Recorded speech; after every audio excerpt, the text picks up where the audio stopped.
Avec cet exemple, nous allons illustrer l'intégration d'un fichier DGN issu des livrables PGOC directement dans un casier carte 200V3 ou un folio V2+, géoréférencé. Constatons les éléments présents dans ce levé, réseau et texte associés, quelques équipements ainsi que des PTRL avec les aides d'altitude des réseaux. La première étape du traitement consiste à activer un des casiers relatifs à notre intégration et d'assembler éventuellement les casiers voisins pour être conforme avec l'amplitude du levé topographique. Il suffit alors d'activer la commande dans le menu Système et la palette Outils divers et déclencher la palette de chargement des PTRL. Le système de projection du fichier actif est affiché. Il nous suffit de préciser les paramètres du fichier incorporé, structure du fichier, type de fichier et de pointer sur le fichier incorporé.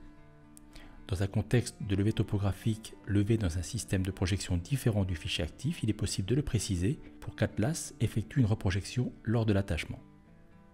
Nos paramètres sont corrects, nous pouvons effectuer une préanalyse du fichier, le format PGOC ayant été sélectionné, les différents paramètres graphiques sont ici verrouillés. L'analyse nous informe des éléments exclus et des différents PTRL pouvant être incorporés. Le chargement du fichier s'effectue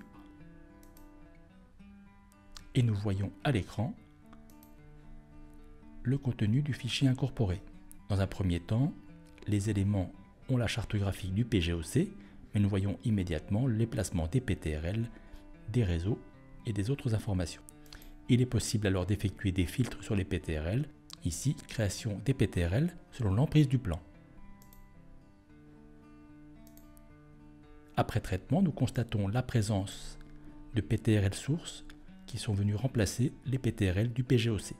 La dernière étape consiste à incorporer les éléments du réseau en fonction de l'emprise du fichier actif en cliquant simplement sur ce bouton.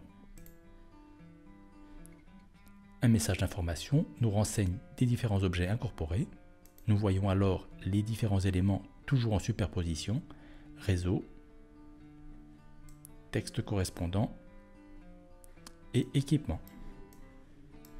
Ici, des coffrets. Nous pouvons alors basculer vers un autre fichier pour provoquer la même opération, incorporation des PTRL suivi de l'intégration des éléments graphiques selon l'emprise du plan. Nous allons simplement ici valider notre traitement en détachant le fichier actuellement créé